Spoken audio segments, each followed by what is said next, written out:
윤석열 대통령의 자백 영상이 큰 파장을 일으키고 있습니다. 그 영상에서 그는 공수처에 대한 논란이 되는 의견을 밝혔습니다. 영상 속 그의 발언 뒤에는 큰 질문이 숨어 있습니다. 그가 이러한 의견을 가짐으로써 법적 절차를 무시하고 더 중요한 것은 국민의 권리를 경시한 것이 아닌지 의문을 제기하는 것입니다. 이제 법적 폭풍이 시작되었습니다. 공수처는 윤석열 대통령에 대한 구속영장을 공식적으로 청구하였고, 그로 인해 역사상 처음으로 현직 대통령이 구속영장을 받는 전례 없는 사건이 발생했습니다. 이 소식을 들은 많은 사람들은 윤 대통령이 역사에 이름을 남긴 것을 자랑스러워할지도 모르겠지만 어쩌면 많은 이들에게 이는 회복 불가능한 붕괴의 신호일 수 있습니다. 구속영장이 발부되었고 만약 실행된다면 윤 대통령은 최대 10일간의 조사를 받아야 합니다. 그러나 문제는 그가 처음부터 협조하지 않았다는 점입니다. 1월 15일 오전 10시 33분 윤 대통령은 체포되었으나 검찰의 조사를 받는 과정에서 사실상 아무런 진술을 하지 않았습니다. 다음 날 아침 출석 요구를 받았지만 그는 여전히 응하지 않았고 서울구치소에 계속 구금되었습니다. 사태는 더욱 긴장감이 고조되었습니다. 윤 대통령은 구속영장을 재검토해달라고 항소했지만 법원은 이를 기각했습니다. 한편 그는 자신의 법률팀과 함께 공수처의 수사가 불법적이라며 모든 구속영장을 취소하라고 요구하고 있습니다. 이 반대가 그의 운명을 바꿀 수 있을까요?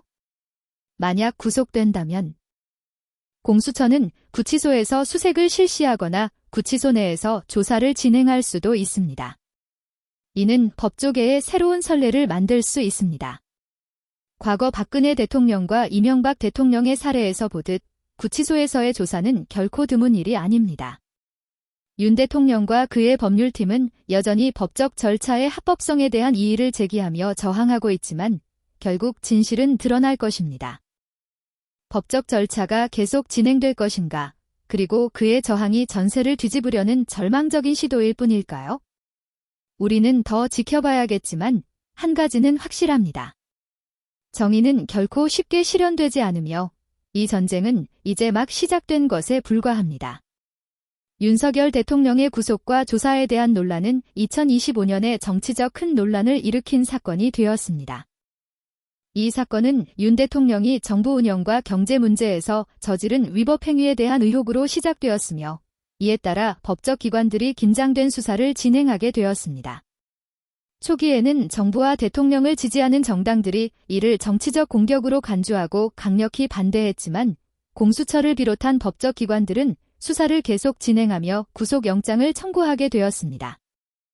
최근 윤 대통령은 건강상의 이유로 조사를 거부하고 더 이상 설명할 것이 없다고 밝혔습니다.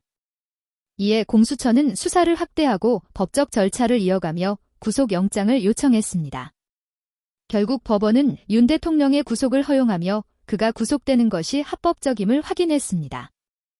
이로 인해 국내외에서 큰 반응이 일었고 정부 권력과 한국 법률 시스템의 독립성에 대한 논란을 불러일으켰습니다.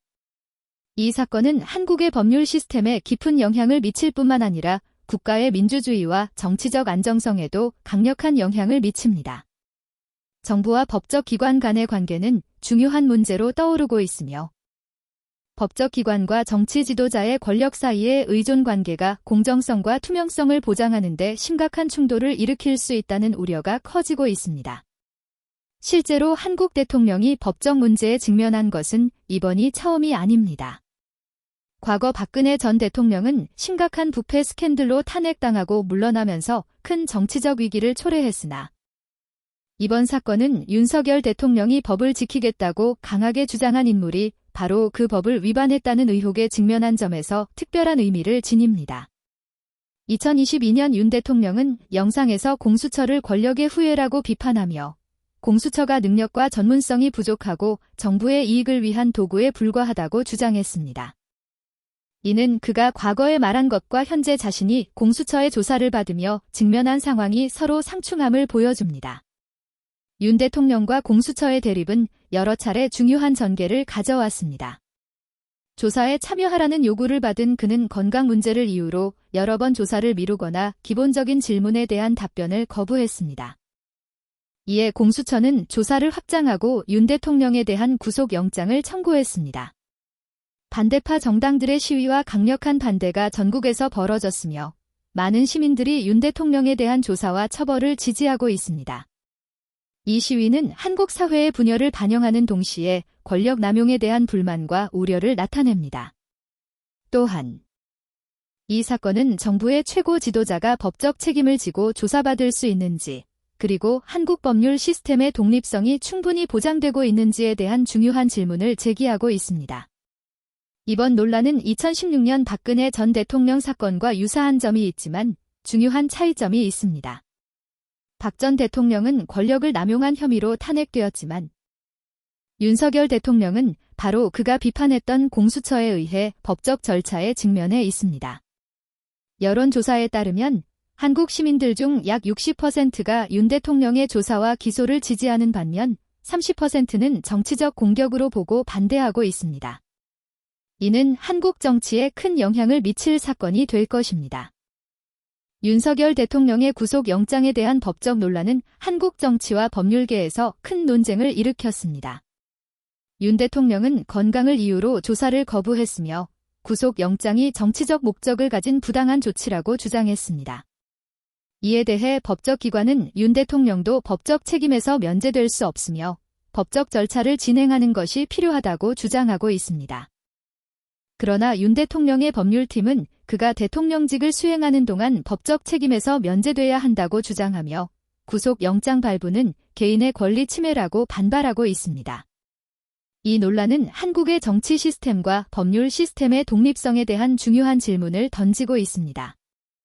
윤 대통령의 구속과 관련된 법적 논쟁은 그가 조사를 거부하는 방식으로 더욱 복잡해졌습니다. 이 문제는 단순히 한 명의 대통령의 문제를 넘어서 향후 한국에서 법적 절차와 정치 권력이 어떻게 상호작용할지에 대한 중요한 선례를 남기게 될 것입니다. 여론의 분열을 가장 뚜렷하게 보여주는 현상 중 하나는 수주간 지속된 대규모 시위입니다. 이 시위는 서울뿐만 아니라 다른 대도시들로 확산되었고 수천 명의 시민들이 참여했습니다.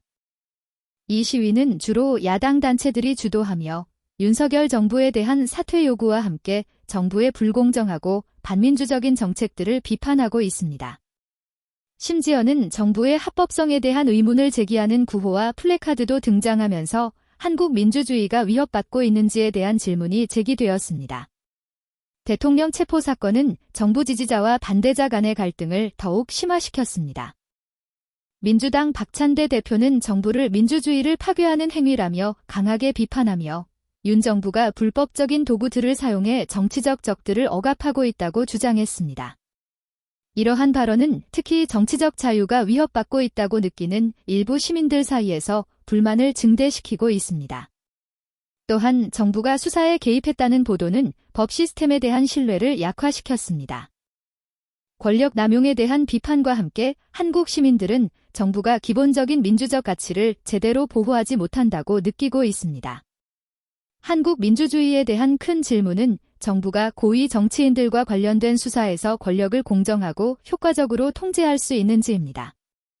이러한 우려는 윤 대통령과 야당 지도자들에 대한 수사 방식에 대한 비판에서 드러납니다.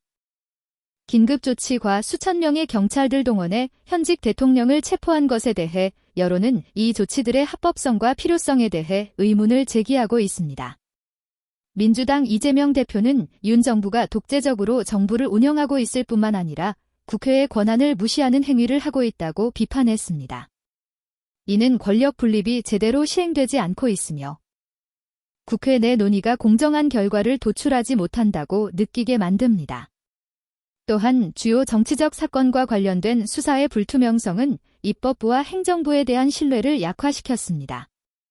야당 지도자들은 한국 민주주의가 심각한 신뢰 위기에 처해 있다고 경고하고 있으며 박찬대 대표는 이번 사건을 민주주의를 위한 사생결단의 싸움기라고 표현하며 정부가 민주주의의 기본 원칙을 제거하고 있다고 비판했습니다.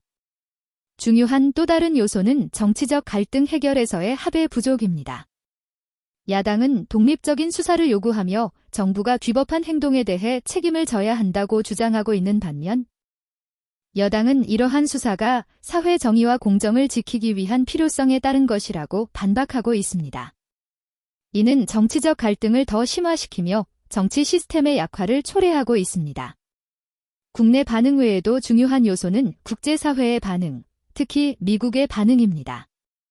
미국 당국은 한국 민주주의를 지지하며 이 위기 상황에서 민주주의와 법의 지배 원칙을 유지하는 것이 중요하다고 강조했습니다. 미국 국무부는 한국의 정치 상황에 대한 우려를 표명하며 한국이 민주주의와 법의 지배를 지키기 위한 진전을 계속해 나가고 있다고 지지의 메시지를 전달했습니다. 미국의 개입은 한국의 정치적 안정이 단순히 한국만의 문제가 아니라 동아시아 지역과 국제 안보 정책에 큰 영향을 미친다는 메시지를 분명히 전달합니다.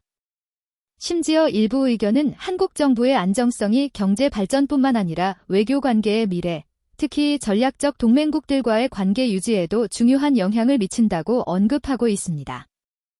결국 윤석열 대통령의 체포 사건은 법률 시스템을 흔들고 한국 사회와 정치 구조에 강력한 영향을 미쳤습니다. 여론의 분열, 정치적 사건에 대한 수사의 불투명성, 그리고 국제사회의 개입은 한국 민주주의에 대한 복잡한 상황을 형성하고 있습니다. 정치 지도자들의 반응과 국제사회의 지지는 한국이 기본적인 민주주의 가치를 유지할 수 있는 중요한 기로에 서 있음을 보여주고 있습니다.